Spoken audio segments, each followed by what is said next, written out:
Welcome to Government Contracting Weekly, sponsored by AOC Key Solutions Incorporated.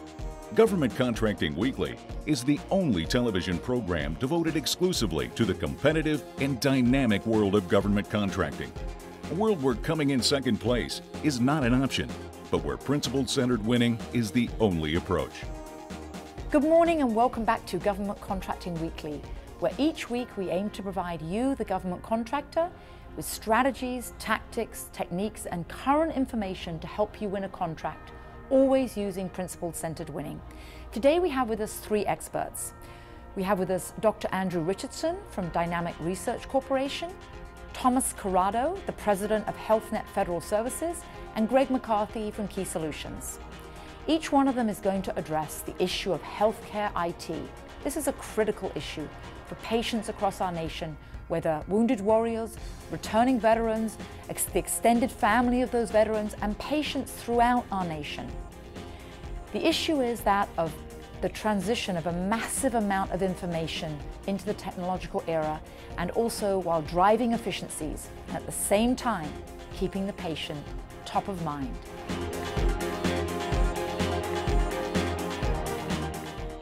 Today, of course, we're focusing on healthcare, and I'm delighted to have Tom Curado with us. And Tom has a really extensive background, and it's particularly interesting because he's got a perspective of both sides. He's served in government and in the commercial sector now with Healthnet. And Tom, for our audience, could you give a little bit more about your background and share with them the unique perspective you do have? Sure, I'd be happy to. I spent 30 years in the government service. I was a commissioned officer in the United States Public Health Service. Spent time at the Defense Department. That's where I ended my career running the worldwide TRICARE program. Before that, I was the regional health administrator in the southeastern United States. And as you mentioned, most recently and currently working with Healthnet, continuing to support government healthcare programs. Which is a great track record of service. And you mentioned TRICARE when you were head of TRICARE. Now you actually do also oversee and work with TRICARE program at Healthnet. What does it mean to military families in terms of your overseeing it and also with your perspective, and what help we're giving to military families now?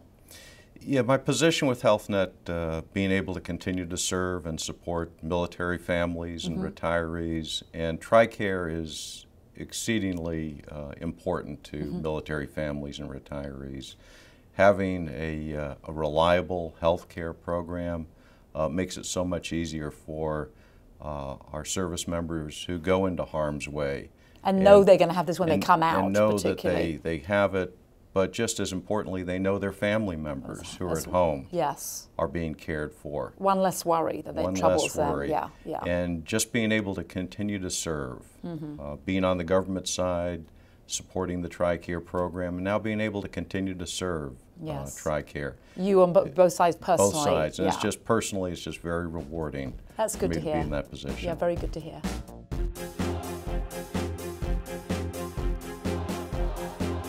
With so many military families now having their loved ones returning, we've got so many people that are coming back with great disorders of, very traumatic, mentally, physically, in great numbers that we've never really had to deal with before as a nation. Do you feel that the government is prepared, particularly with looming budget cuts?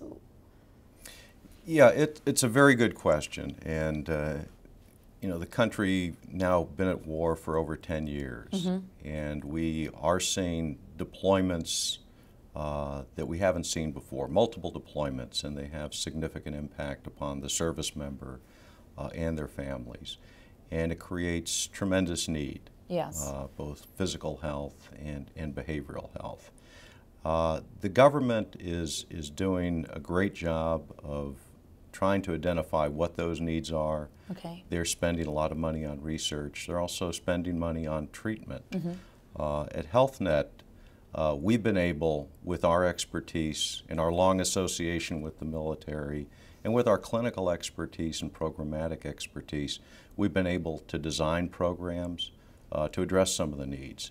So for our wounded, ill, and injured service members, we developed a warrior care support program For the families and themselves? For the service members, and also as a support to the family. Yes. Because we will have service members who are severely injured and need intensive case management. So the public doesn't always hear about that. Even the contracting community may not be aware of the depth of those services. Correct. That's very good. And this is a program that we developed based on what we were observing and working with the military hospitals and their personnel and seeing how best we could support the military hospitals and our service members and their families. And what about with the families and the service members? Are there opportunities for some of our viewers and the audience, contractors out there to subcontract with Healthnet? Is that something that you're expanding those? Or? Well, one of the things we're doing is we, as the TRICARE contractor, are responsible for developing a comprehensive provider network. So we contract with healthcare institutions, individual providers, and in areas, particularly in behavioral health. We look very for specialized. Very specialized. Yeah, and traumatic Correct. issues. Healthnet also operates a worldwide behavioral health. It's a non-medical counseling program called the Military Family Life Counseling Program. And it's focused on resiliency, non-medical counseling, behavioral coaching, and we also use subcontractors to augment our own associates in delivering that type of service. Okay.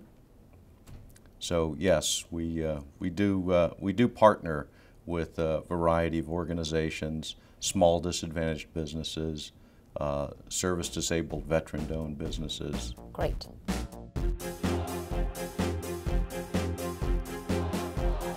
Tom, with all those traumatic disorders that are now occurring, you've actually testified in front of a House committee in terms of the need and the future needs that we're going to have that really we haven't faced previously. What does that mean in terms of upcoming procurements? I was invited to testify before the House VA committee to talk about access issues, particularly as it related to behavioral health for our veterans. Yes. And with the growing need, growing demand, the Veterans Health Administration is starting to look to the private sector. They recognize... More than they ever have. More than they ever have, because there's a need and because they recognize the value of partnering with the private sector. And if you hadn't seen that as much when you were at DOD? Seen some of it, but again, with the volume of returning veterans and with the unique needs, and particularly with veterans, not all of them live where there's a VA hospital. No, right, and we're not as lucky as in this area. Correct. Yes. So we're seeing one example in rural America. The VA has contracted with us in 2 of their regions to develop a rural behavioral health network. Okay, which regions are those? Those are, they're referred to as VISNs, so VISNs 19 and 20. And we have developed networks in rural parts of Oregon and Colorado to bring services to where the veterans are.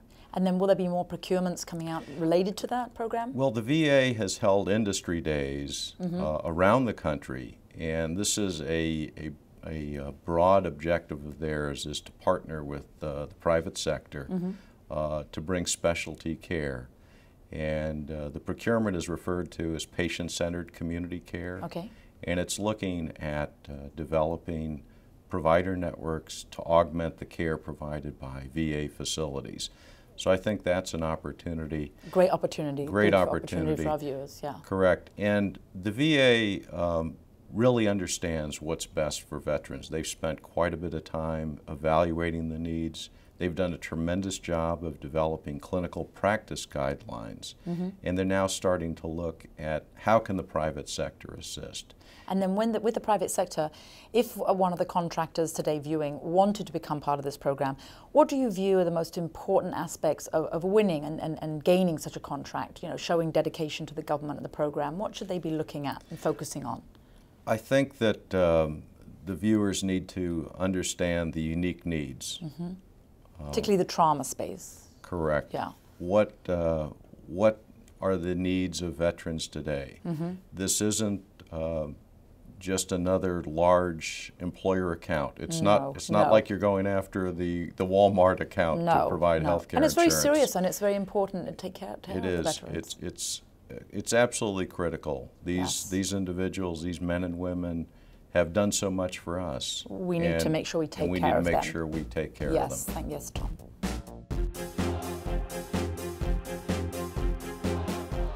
Tom, with all that is required, and you've mentioned, of course, that there's a great volume now of veterans returning, what about the partnering, both from the Healthnet side and government, with charities and non-profit organizations that want to help, have been set up to help, the Wounded Warrior Program, a lot of healthcare programs?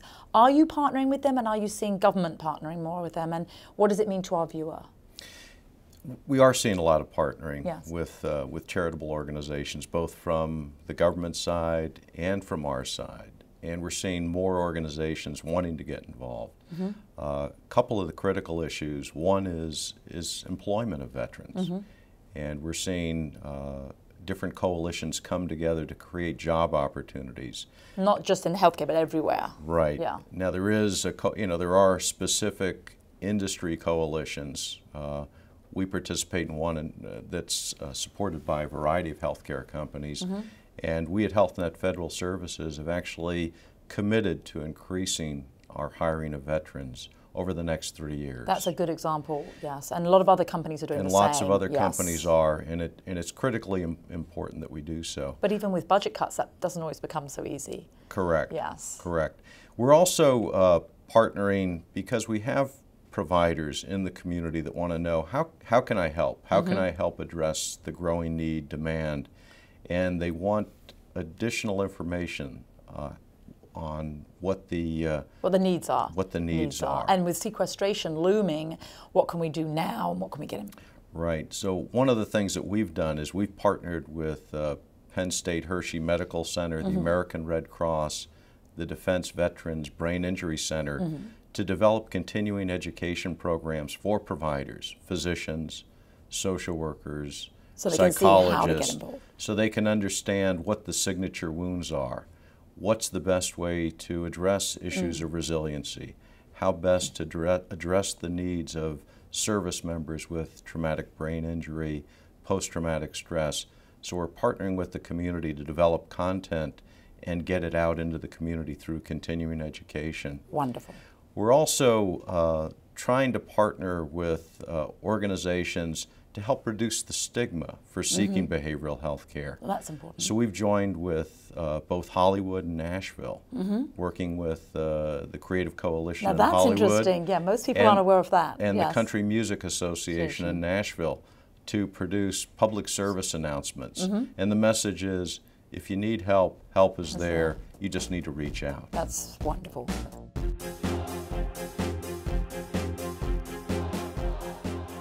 Tom, there are a lot of small businesses out there that don't have all the resources nor the offerings of Healthnet, but they want to enter, they want to contribute, they also want to be a part of what's happening in healthcare.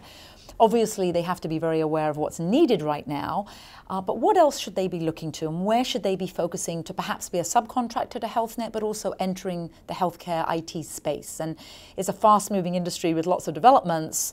Given it's fast-moving, given they're trying to enter, what should they be focusing on? Yeah, there are a lot of small businesses, and we try and partner with as many small businesses, particularly veteran-owned and service-disabled veteran-owned. And we look for niche businesses that can bring unique expertise to the critical needs that we're all trying to address. We also participate in the mentor-protege programs for the Defense Department and the Department of Veterans Affairs. Which is new since you were there. Those are all newer programs, more recent. Yeah, I think they were there, but they're being used much more now than when I was there. More publicly used. And we think they're valuable ways to bring small businesses into the game and help us address these growing needs. So as it takes the community, the public sector, the private sector, when we receive contracts, we do look to small businesses and subcontractors to fill in those gaps, those unique gaps that we may have. So you can serve end to end. Correct. Yes, using them. Correct. Great.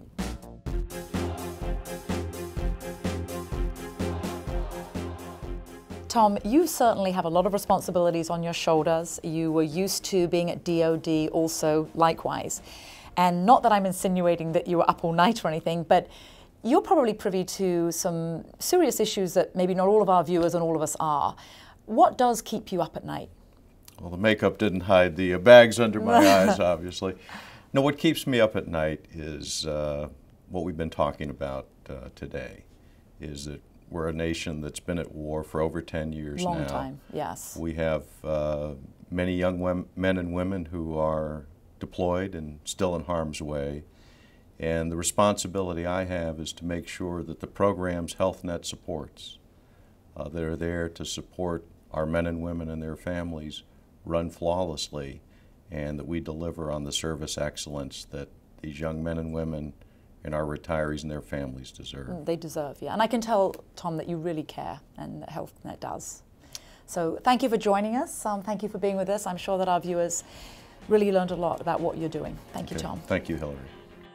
And now it's time for Government Contracting Weekly's Don'ts and Do's. Hello and welcome to our segment today on don'ts and then the do's of winning government contracts. As you know, today we're focusing on healthcare IT, and there's 3 particular don'ts. Just don't bid on an opportunity if the first time your firm has heard of it is on FedBizOps. By that time, everybody else in the market has heard about it. The second don't is don't bid for an opportunity if no one in the government has actually either heard of your firm or you don't have a reputation that you've worked hard at establishing. You need to pay your dues by going on a lot of meeting and greeting people. You need to establish your reputation and make sure that they're aware of your company's corporate capabilities. And thirdly, another don't is don't just bid without a great track record. Your track record doesn't have to be necessarily in government. It could be an extensive track record in the commercial sector, but you must have the capabilities and a track record to prove you can deliver so that you can win a healthcare IT contract. In terms of the do's and how you do win, we have with us today Greg McCarthy from Key Solutions, and he's going to address some of the do's. Greg. Thank you. So I have an example here where my client actually did the do's. They got out, they were aware of this opportunity way before it hit the public domain.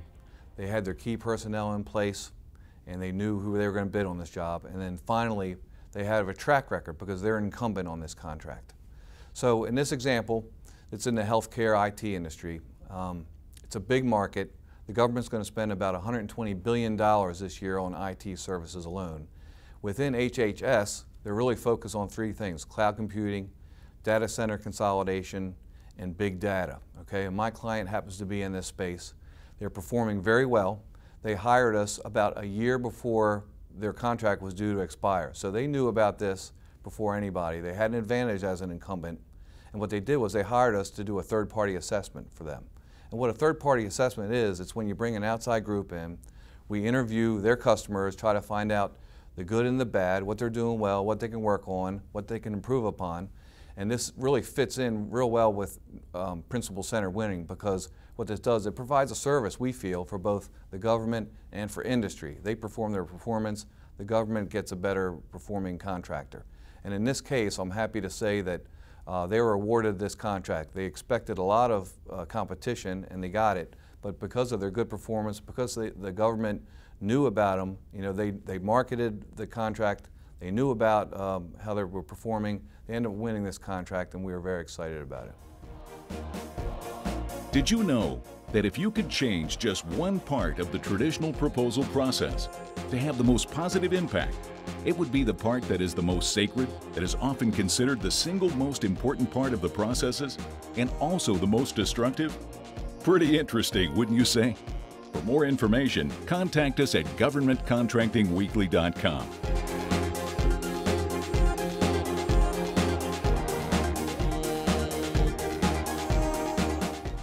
Most of our viewers are concerned with this speculation of the collision between traditional healthcare and IT.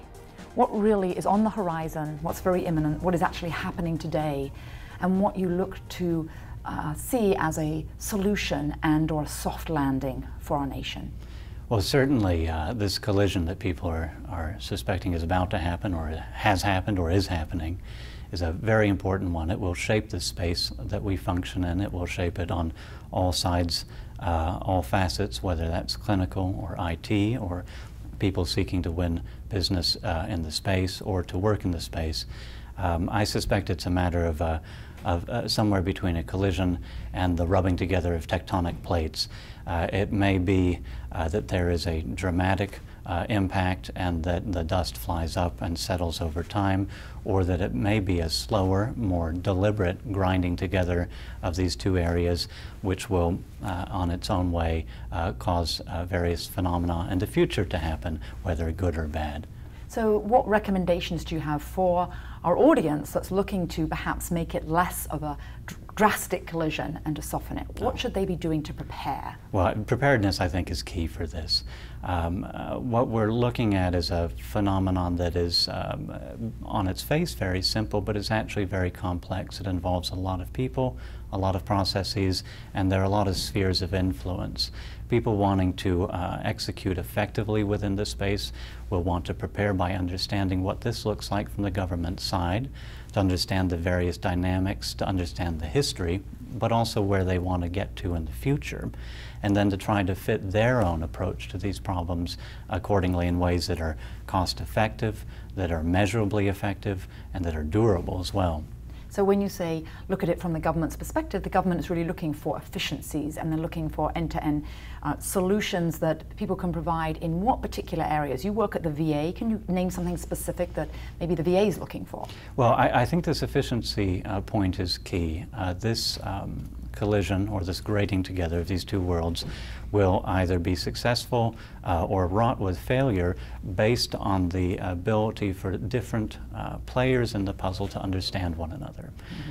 Whether that's on the clinical side, the people actually using the electronic tools that are going to be developed, or whether that's on the clinical side with people trying to develop tools for that end user group. I think one of the most critical groups not to lose sight of is actually the patients themselves. Yes. And when I think about successful initiatives bringing together IMIT solutions with the clinical personnel in order to better serve patients, whether in the VA or not, that's always been around communications, that's been around multidisciplinary teaming, and that's been around having sense-making agents who are able to stand in between those three groups and to take the best from each in order to provide the safest and most effective care to our end users. So when you talk about the end users, the patient, that is the most important from everybody's perspective, from government's perspective, from the commercial sector's perspective. So looking at what's happening globally on a global basis, that we are no longer going to be deploying a lot of the military, they're returning home. So we have the military side and we also have domestically in terms of healthcare. Are there differences or are there the same issues for the patient, the end user? There are many similar issues, but there are some key differences with returning servicemen and women who are coming back, many of whom are suffering from very complicated disorders, a lot of them combined.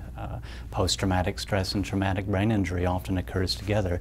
The difficulty there is we don't know how that's going to unfold over time.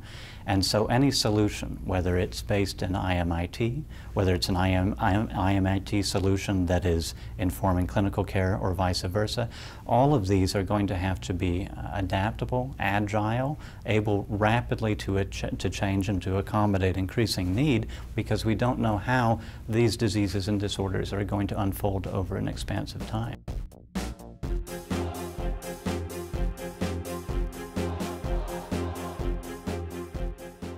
Welcome back to our Ask the Expert section. Today we have with us Ritcheson from KSI, and I know that, Richard, you have expertise not just in government contracting but also teaming and healthcare IT, and you were in the studio earlier and saw Tom Curado and a lot of his comments. Do you have some observations for our viewers with regard to what he was saying? Well, I thought he was right on, Hilary, when he talked about teaming. Teaming's critical in winning procurements these days, and particularly so in healthcare IT, where the products and services are beginning to become commoditized. The problem that large businesses have is choosing the right teammates. And what they really need is somebody who can add differentiators and make their story more compelling. So the prime can win. So the prime can win. If you're a small business, it's particularly challenging to get the attention of a large business. Because it's so competitive. Because it's so competitive. There are thousands of small businesses within 5 miles of where we're sitting right now. Yes.